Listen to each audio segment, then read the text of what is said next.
জলপাইগুড়ির পর শান্তিপুর, এবার পার্টি অফিসে মহিলাকে ডেকে চরম নির্যাতন বিজেপি নেতার। এই ঘটনা সামনে আসতেই বিজেপিকে কাঠগড়ায় তুলেছে তৃণমূল। এই ঘটনাকে বিজেপির উত্তরপ্রদেশ মডেল বলে কটাক্ষ করেছে শাসক দল। কি ভয়াবহ পরিস্থিতি একবার ভাবুন। তৃণমূলের অভিযোগ, বিজেপি পার্টি অফিসে ঢুকিয়ে মহিলার ইজ্জত লুট করেছে বিজেপি। শান্তিপুরে প্রয়াত তৃণমূল নেতার বউকে মারধর এবং নির্যাতনের অভিযোগ এক বিজেপি নেতার বিরুদ্ধে। গুরুতর অবস্থায় কল্যাণীর হাসপাতালে চিকিৎসাধীন নির্যাতিতা। সূত্রের খবর, শান্তিপুরের তৃণমূল নেতা কুণাল মৈত্রের গত জানুয়ারি মাসে মৃত্যু হয়। অভিযোগ, মৃত তৃণমূল নেতার ভাই এরপর দাদার মৃত্যুর সার্টিফিকেট সহ অন্যান্য কাগজ নিজের কাছে আটকে রাখে। অভিযোগ, মৃত তৃণমূল নেতার স্ত্রী বারবার সেই কাগজপত্র চাইলেও তা না পেয়ে অবশেষে শান্তিপুর পুলিশের দ্বারস্থ হন। অভিযোগ, এরপরও কোনো লাভ হয়নি। আক্রান্ত মহিলার অভিযোগ, গত কয়েকদিন আগে কাগজ দেবার নাম করে তাকে তাদের বাড়ি ডেকে নিয়ে যায় এবং সেখানেই বিজেপি নেতা সহ সোমনাথ কর সহ আরও কয়েকজন তাকে মারধর করে এবং শারীরিক নির্যাতন করে। ঘটনায় গুরুতর আহত হয়েছেন ওই মহিলা। প্রথমে তাকে শান্তিপুর হাসপাতাল এবং পরে কল্যাণী হাসপাতালে ভর্তি করা হয়েছে। কি বক্তব্য, অভিযোগকারী কি বলছেন শুনবো। মারা যায় 18 জানুয়ারি 2026-এ। 19 জানুয়ারি তাকে দাহ করা হয়। তো আমার ভাসুর সেই কাগজপত্র সব আটকে দেয়, সেগুলো চাই যখন দেয় না।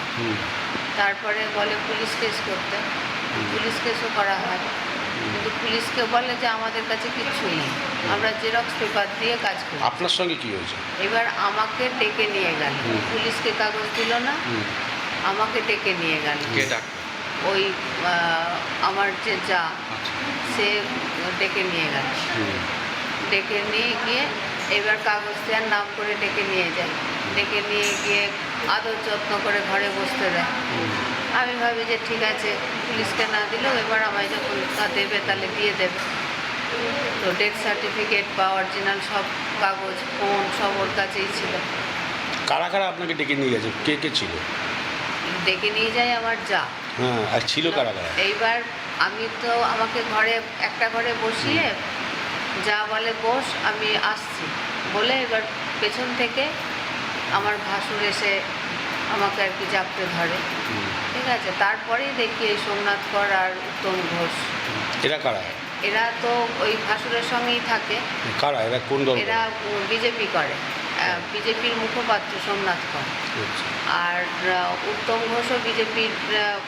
এরা তো সব বিজেপি আর আরএসএস তো সব একই, মানে টাকার এপিটোপিট। ঠিক আছে। তো আপনার হাজবেন্ড কি করতেন? আমার হাজব্যান্ড তৃণমূলের নেতা ছিল। হ্যাঁ, ওরা তিনজনে মিলেই আমাকে করে। আপনি অভিযোগ করেছিলেন পুলিশকে? আমি পুলিশকে অভিযোগ করেছি, কিন্তু পুলিশ সেভাবে প্রথমে আমাকে গুরুত্ব দেয়। সুমন্ত্র মৈত্র, সোমনাথ কর আর উত্তম ঘোষ। হ্যাঁ, তো আমি চিৎকার চেঁচামেচি করি, আমার যা পাশ থেকে দেখে আর হা হা করে হাসে। হ্যাঁ, ও আর কি মজা নিচ্ছে। কেন করলো কেন ওরা? ওদের মূল করার উদ্দেশ্যই হলো আমার স্বামী মারা গেছে, আমাকে আর আমার মেয়েকে ঢুকতে দেবে না বাড়িতে। সম্পত্তি থানায় কমপ্লেন করেছে? শান্তিপুর পিএসই করেছে। এখন কোথায় আছে? এখন তো মানে কোথায় আছি বলতে, কোন জায়গায় ভর্তি আছে? ভর্তি আছি কল্যাণীতে। কল্যাণী জেএনএম হ্যাঁ, হসপিটালে। কল্যাণী জেএনএম হসপিটালে আছি। আপনাকে মারধর করেছে? মারধর করেছে, প্রচণ্ডভাবে মারধর করেছে আমাকে। আমি প্রথমে শান্তিপুর হসপিটালে ভর্তি হই, সেখানে যাদের নামে কমপ্লেন করেছেন তাদেরকে ধরেছে পুলিশ? না, এখনো তাদের ধরেনি। যদিও গোটা বিষয়টা অস্বীকার করেছেন সোমনাথ কর। কি বক্তব্য অভিযুক্তের শুনবো।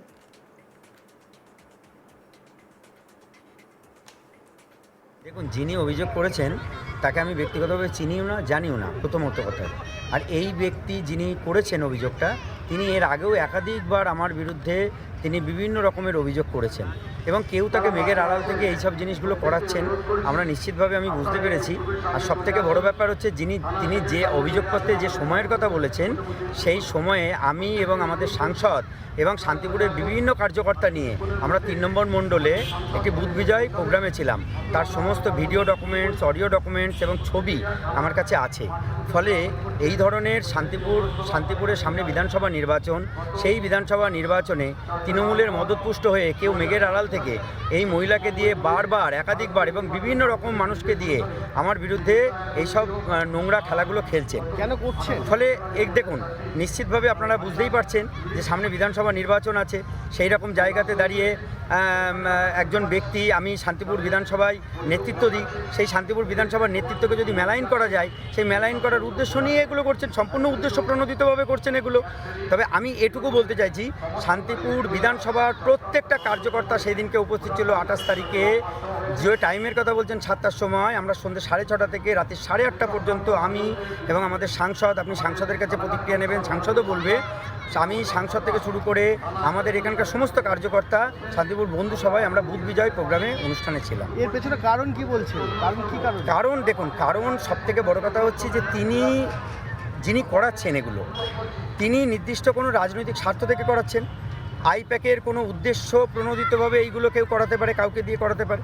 ফলে এইগুলো করে শান্তিপুরের সাধারণ মানুষের কাছে আমাকে মেলাইন করা যাবে না, এবং আমাকে বিভিন্নভাবে এই ধরনের বিভিন্ন রকমের যে সংবাদ পরিবেশন করে, আমার বিরুদ্ধে সংবাদ পরিবেশন করে শান্তিপুরের মানুষের কাছে আমাকে যে কালিমালিপ্ত করার প্রচেষ্টা মেঘের আড়াল থেকে যিনি করাচ্ছেন, তিনি কোনোদিনও সাকসেস হবেন না, এটুকু আমি নিশ্চিত করে বলছি। কারণ দল সম্পূর্ণভাবে আমার সাথে আছেন, দলের সমস্ত উচ্চ নেতৃত্বের সাথে আমি কথা বলেছি, তাকে আমি সম্পূর্ণ জানিয়েছি। রাজনৈতিক ষড়যন্ত্র, সম্পূর্ণ রাজনৈতিকভাবে রাজনৈতিক ষড়যন্ত্রের উদ্দেশ্য নিয়ে এগুলো করছেন, কিন্তু যারা করছেন আমি বলছি তারা কোনো দিনও এই বিষয় নিয়ে সাকসেস হবেন না।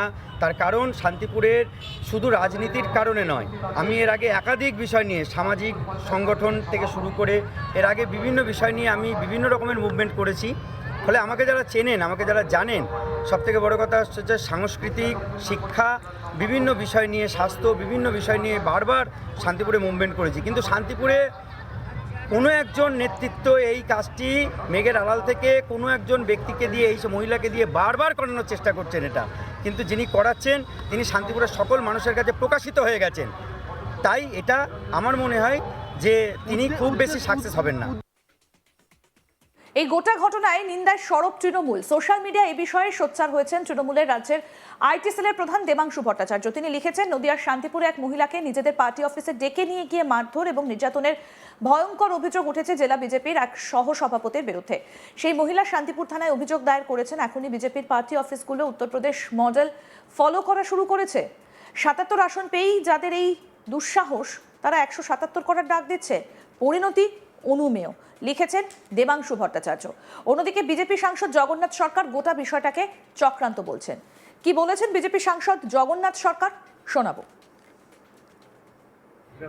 এটা পরিকল্পিত বিষয় এবং তৃণমূল কংগ্রেসের ষড়যন্ত্র এটা। ওই দিন আমরা জানি, একই সঙ্গে ছিলাম যে সময় উল্লেখ করা হয়েছে। আমরা বলবো যে কেসের কথা বলা হচ্ছে তার প্রমাণ থেকে যায়, প্রমাণ যদি না হয় তার বিরুদ্ধে ব্যবস্থা নিতে হবে। কে করছে, পেছনে কার মাথা আছে আমরা সেটাও জানি। সেই মাথা শান্তিপুরকে অশান্ত করছে। দরকার হলে শান্তিপুর থেকে জনগণ তাকে ঝেঁটা দিয়ে বিদায় করে দেবে। এই ষড়যন্ত্র বলছেন, কি কারণ, উদ্দেশ্যটা কি তার? সেটা তিনিই বলতে পারবেন।